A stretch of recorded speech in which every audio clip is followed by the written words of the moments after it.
Achieve करने के बाद लोग खुश क्यों होते हैं? बड़का चेक आता है, सही बात है, बड़का चेक आता है। तो बड़का चेक का जो मोटिवेशन है ना, वो बड़ा अलग ही होता है। यस या नो? बहुत सारे लोग एसएलपीएस ज्वाइन क्यों करते हैं? वो बड़का चेक की वजह से। यस या नो? सबसे बड़ी जो मोटिवेशन डायरेक्ट सेलिंग में देती है मेरे दोस्त, वो देती है चेक साइज, आपकी इनकम। लेकिन छोटे लेवल की इनकम करना और बड़े लेवल की इनकम तक जाना और अपने बिजनेस को लगातार ग्रो करना, that is not the easy thing. ये एक बहुत बड़ा चैलेंज होता है जो कि इतनी आसानी से नहीं होगा। दिक्कत क्या है, डायरेक्ट सेलिंग इंडस्ट्री को बहुत सारे लोग हल्के में ले लेते हैं, बहुत ही इजी वे में ले लेते हैं, और उनको लगता है कि मैं जिस तरीके से धंधा कर रहा हूं उसी तरीके से धंधा हो जाएगा। तो आप गलत हैं। उस चेक साइज को इंक्रीज करने के लिए, अपने बिजनेस को डेवलप करने के लिए आपको बहुत ज्यादा अपने अंदर बदलाव करने की जरूरत है, इंक्रीमेंट लाने की जरूरत है, अपने एजुकेशन के अंदर बहुत ज्यादा चेंजिंग करने की जरूरत होगी। समझ में आ रहा है? आज हर कोई कुछ बातों से बड़ा परेशान होता है इस इंडस्ट्री के अंदर। अब मुझे नहीं पता, लेकिन कुछ प्रश्न आपके सामने मैं रखता हूं, सोचना इस बारे में। इन समस्याओं से आप बड़े परेशान होंगे। पहला, यू एंड योर डाउनलाइन, क्या आपकी और आपकी डाउनलाइन अपलाइन से निगेटिव बातें करती है? ऐसा हो रहा है नेटवर्क में? यस या नो? हो रहा है ऐसा? या तो आप करते होंगे, जब अपलाइन को फोन किए अपना रोना गाना शुरू कर देते हैं, है या ना? यस या नो? कभी प्रोडक्ट की समस्या को लेकर खड़े हो जाते हैं, कभी टीम की समस्या को लेकर खड़े हो जाते हैं, कभी बोनस नहीं चला इसकी समस्या को लेकर खड़े हो जाते हैं, कभी इंसेंटिव नहीं चला इस समस्या को लेकर खड़े हो जाते हैं। राइट? ऐसा हो रहा है क्यों? सोचो, बताना नहीं, सोचो क्यों हो रहा है ऐसा। अगला, you and your team are not going out from home daily, आपकी और आपकी टीम डेली घर से बाहर नहीं निकल रही है। ऐसा हो रहा है? हाँ? फोन करो, कहाँ हो जी? तो घर में है सर। ऐसा बोलती है टीम? कहाँ हो जी? तो घर में है सर, पड़े हुए। बार बार ऐसी चीजें बोल रही है आपकी टीम। या आपका कभी कभी मन नहीं करता, आलस लगा रहता है, लगता है यार क्यों घर से बाहर निकले। ऐसा हो रहा है, और इससे हम बड़े परेशान होते हैं। या खास करके कोई ऐसा भी बंदा आप लोगों के टीम में होगा जिसकी दोनों साइड की बिजनेस बड़ी अच्छी चल रही है, लेकिन वो घर नहीं छोड़ रहे है ऐसी समस्या? जयदेव जी, ऐसी है टीम में समस्या? क्यों आई ऐसी समस्या? थिंक अबाउट दिस, सोचिए। नेक्स्ट क्या बोलता है? You and your team are not upgrading day by day. ऐसा भी हो रहा होगा आपके बिजनेस में कि या तो हम या तो हमारी टीम, अब अपने बारे में तो कोई बोलेगा नहीं, मुझे भी पता है, हम या हमारी टीम डेली अपने आप को अपग्रेड नहीं कर रहे हैं। बंदा बन गया टोपाज, लेकिन जो टोपाज की क्वालिटी होनी चाहिए उसके अंदर नहीं है, वो आज भी प्लान के लिए दूसरे का हेल्प ले रहा है। सामने वाला बन गया रूबी स्टार, लेकिन आज भी दूसरे की मदद ले रहा है। सफायर बन गया, लेकिन आज भी दूसरे की मदद ले रहा है। स्टार सफायर बन गया, फिर भी आज भी दूसरे की मदद ले रहा है। जिंदगी में सफलता तो चाहिए, लेकिन उस सफलता के लिए दूसरे के कंधे का सहारा लेना हम ज्यादा प्रीफर कर रहे हैं। ऐसी स्थिति क्यों आ रही है? सोच के देखो, क्यों ऐसी सिचुएशन क्रिएट हो रही है? सोचना है, थिंक अबाउट दिस। और ऐसा हो रहा होगा, मैं 100% जानता हूं। अगला है, एक भावना आ जाती है लोगों के अंदर, जब हम शुरुआती दौर में काम करते हैं बिजनेस में, तो अपलाइन की बातें सब कुछ हमें अच्छा लगता है, लेकिन एक ऐसा दौर आता है जब आपकी टीम अपने आप को आपसे बड़ा प्रूफ करने के चक्कर में लग जाती है, और जब भी आप डिस्कशन करते हैं वो बोलती है sir I am better than you. ऐसा हो रहा है? हो रहा है। बात बात में आपको आपकी टीम कन्फ्लिक्ट करती होगी, बात बात में आपकी और आपकी टीम में कभी कभी झगड़ा भी हो जाता होगा, ये बेटर हु इज बेटर इसको प्रूफ करने के चक्कर में। ऐसा हो रहा है? क्यों? क्यों हो रहा है? एक और बड़ी समस्या है, जब भी हम अपनी डाउनलाइन को कुछ भी बताते हैं, हमारी डाउनलाइन हमसे बोलती है सर ये जो आप हमें बता रहे हैं ना, ये मैं बहुत पहले कर चुका हूं, मुझे मत समझाइए सर। ऐसा हो रहा है? ऐसी समस्या आ रही है? यस या नो? यस। या तो आप बोल रहे होंगे या तो आपकी टीम आपको बोल रही होगी, यही हो रहा होगा। एंड नेक्स्ट, एक बहुत कॉमन समस्या आ रही है, कई बार आपकी टीम बोलती हो कि सर मेरा अपलाइन 1 लाख चला दे, या एक कॉमन समस्या जिससे बोला क्या समस्या है, बोला सर मुझे सपोर्ट नहीं मिल रहा है। एक साइड से तो डायमंड हूं सर मैं, दूसरे साइड से सफायर बनकर अटका हुआ हूं सर, क्यों क्या दिक्कत है?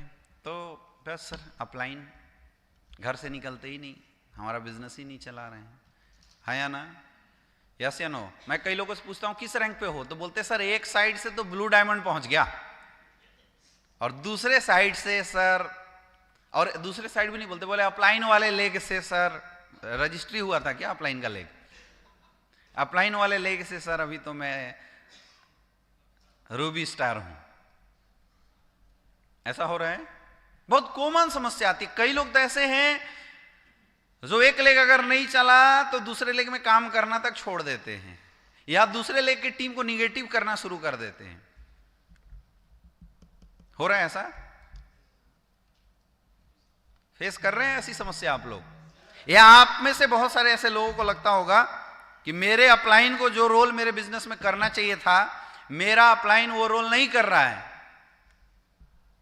ऐसा लग रहा है आपको? जो रोल हमारे अपलाइन को हमारे बिजनेस में करना चाहिए था, हमारा अपलाइन वो रोल कर ही नहीं रहा है,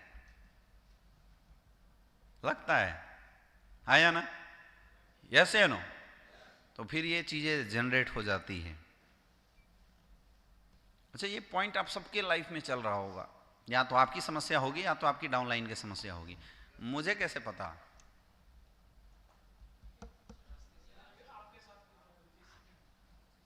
क्योंकि जिस डेंजर जोन से आप गुजर रहे हैं उस डेंजर जोन से मैं गुजर चुका हूं।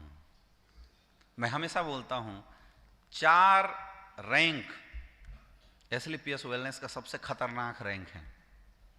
सबसे ज्यादा लोग अगर डेड हो रहे हैं या डेड होते हैं, खत्म होते हैं, जिनकी करियर बर्बाद होती है, तो इन्हीं 4 रैंक पे होती है।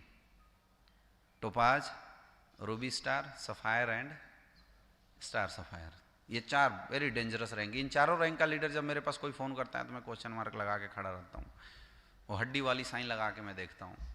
ये बहुत डेंजर जोन है और मुझे पता है यहाँ जितने भी लोग बैठे हैं वो सारे इसी डेंजर जोन से बिलोंग करने वाले लोग हैं, है या ना? पता है ये रैंक डेंजर क्यों है? क्योंकि इस रैंक पे पहुंचने के बाद एक मोटा चेक आता है 1.5 लाख, और जब एक साथ 1.5 लाख का चेक अकाउंट में आता है तो पॉकेट आराम से गर्म हो जाते हैं, हाँ या ना? यस या नो? इन रैंक पे ना हम गरीब होते हैं और ना ही हम अमीर होते हैं। इतने भी हम गरीब नहीं हैं, इतने भी हमारी कंडीशन खराब नहीं है कि कोई अपने को हिला डुला दे। और इस रैंक पे पहुंचने के बाद हम इतने भी ऊपर नहीं पहुंच गए कि हमारी सोच बढ़ जाए। सबसे बड़ी प्रॉब्लम यही है कि ना हम बहुत हाई लेवल पे हैं और ना ही बहुत लो लेवल पे हैं। भाई 1.5 लाख का चेक है, कोई ऐसे थोड़ी हिला देगा, यस या नो? इस इंडस्ट्री में जब कोई बंदा आता है फ्रेश तरीके से, वो इस इंडस्ट्री को जानता नहीं है, उसकी कोई मार्केट में समाज के अंदर उस रूप से जो वैल्यू यहाँ इस इंडस्ट्री के अंदर मिलती है वो किसी को मिल रहा नहीं है। जब इस इंडस्ट्री में कोई बंदा आता है, आने के बाद जिसके 10 फॉलोअर नहीं थे, इस इंडस्ट्री में आने के बाद उसके पास हजारों फॉलोअर हो जाते हैं, यस या नो? लोग उसको सर बोलते हैं, यस सर, जी sir, hello sir, how are you sir, उसकी पहचान हो जाती है। बड़े बड़े लोग ऑडी, BMW, मर्सिडीज वाले लीडर्स उसको वैल्यू देना शुरू कर देते हैं जब वो कुछ सेल डालना शुरू करता है। तो पहले कोई पीछे नहीं था, पीछे कुछ लोग खड़े हो गए, 5, 10, 15 हजार, 500 लोग खड़े हो जाते हैं। और वो लोग, सबसे अच्छी बात है कि हमें अपना आइडियल मानते हैं, हमें गुरुजी बोलते हैं, हमें अपने सिचुएशन में बहुत अच्छा फील करते हैं, हमारे साथ एक्चुअल वो लोग कनेक्टेड होते हैं। तो हमारे पीठ पीछे जैसे कोई खड़ा होता है तो एक और चीज जन्म लेता है, ईगो। भाई हमने कुछ किया है तभी तो लोग हमारे पीछे हैं, हमने कुछ किया है इसलिए तो 1.5 लाख की चेक है, हमने कुछ किया है इसलिए तो 2,30,000 का चेक है। यस या नो? यस या नो? ईगो जन्म देता है और ईगो साथ में हमारे अटैच हो जाता है, और यही ईगो सत्यानाश करता है। फिर जब हमारा अपलाइन हमें कुछ समझाने की कोशिश करता है तो हमें लगता है कि जो अपलाइन बोल रहा है वो चीज सही नहीं है, मैं जो सोच रहा हूं वो सही है। क्यों? क्योंकि हमने भी तो सक्सेस ली है, थोड़ी सी ही सही, लेकिन सक्सेस तो है। और सबसे बड़ी सक्सेस उसको इसलिए भी मान लेते हैं लोग क्योंकि टोपाज बनने के बाद एसएलपीएस वेलनेस के अंदर फूल माला रैंक से लोग वेलकम करते हैं। मैं तो कई टीमों में ऐसा भी देखा हूं कि गोल्ड वहां से उठा और उसको 10 माला लोड करके वहां से उठा के ला रहे हैं। भाई फूल माला तो अच्छे इज्जतदार बढ़िया लोगों को ही मिलता है या ना। और टोपाज तो आए तो फिर पीछे से बिल्कुल एकदम भीड़ आ रही है, जय जयकार हो रहा है। फोन करे तो लोग यस सर यहाँ आ जाता हूँ सर, यस गुरुजी, इस टाइप की थोड़ी रिस्पेक्ट मिलनी शुरू हो जाती है। हमारे पीछे लोग खड़े हो जा ही रहे हैं, फूल माला का होने ही लग रहा है, तो फिर गलत फहमी पैदा हो जाती है कि हम सक्सेसफुल हो गए। समझ में आ रही है बात? Originally this rank are not successful, लेकिन गलत फहमी क्या आ गई? We are successful. और वो गलत फहमी कौन पैदा किया? फूल माला, छोटी चेक, जो अच्छा एक 1.5-2 लाख का चेक आया, उस चेक ने भी गलत फहमी पैदा किया। तो एक साथ में ईगो आ जा रहा है, मुझे सब कुछ आता है, मैं सब कुछ जानता हूं। और उस ईगो के चक्कर में ये रैंक छोटी छोटी मिस्टेक करना शुरू कर देती है। ये रैंक डेवलपमेंट से अपना ध्यान हटा देती है। कई सारे जगहों पे ऐसा भी देखने में आता है कि ये रैंक पॉलिटिक्स करना शुरू कर देती है। क्या बोलूं कि वो बंदा ना अप्लायंस से भड़क के मेरे साथ आ जाए। समझ में आ रहा है? और पता नहीं चलता, लोग अपने पैर पे ही कुल्हाड़ी मारना धीरे धीरे धीरे धीरे शुरू कर देते हैं। उन्हें लगता है वो सही कर रहे हैं, लेकिन वो गलत कर रहे होते हैं। अब ये नॉलेज कौन दिलाए, ये बात समझाए कौन कि तू सही कर रहा है गलत कर रहा है? ये समझाने का काम किसका था? अपलाइन का था। लेकिन दिक्कत यह है कि हम तो अपलाइन से ज्यादा समझदार खुद को समझने लगे, तो अपलाइन की बात भी सुनते नहीं है।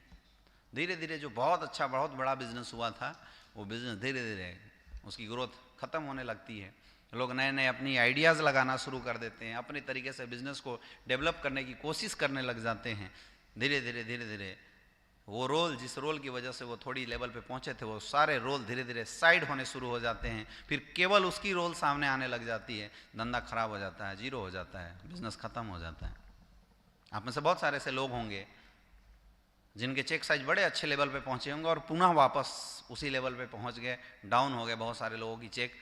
जबकि सोचिए, जब आपकी चेक 10,000 की थी उस समय केवल 200 लोग आपके साथ काम करते थे। जब 20,000 की चेक थी उस समय आपके साथ 500 लोग काम करते थे। लेकिन जब आपके साथ 8,000 लोगों का टीम हुआ तो आपकी चेक साइज 80 क्यों नहीं गई, फिर पुनः 10 पे क्यों आ गई? इसका मतलब कुछ ना कुछ मिस्टेक तो हमने किया था, कुछ ना कुछ गलतियां तो हम लोगों ने इस बिजनेस के में आने के बाद किया था।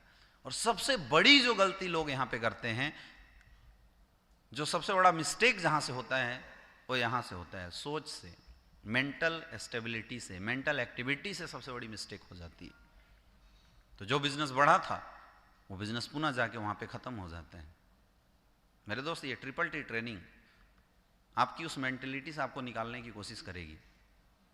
ये पूरी इंटायर सेशन आपको फिजिकली कम, मेंटली ज़्यादा स्ट्रॉन्ग बनाने की कोशिश करेगी। क्योंकि जो इंसान मेंटली स्ट्रॉन्ग बन गया, जो उस सोच को संभाल लिया, जिसकी सोच बहुत बड़ी हो गई, वो इन छोटी छोटी चीज़ों में जहाँ उलझ के आपका बिजनेस खराब होने वाला था या होता रहा है, वहाँ से आपको ऊपर निकाल देगा।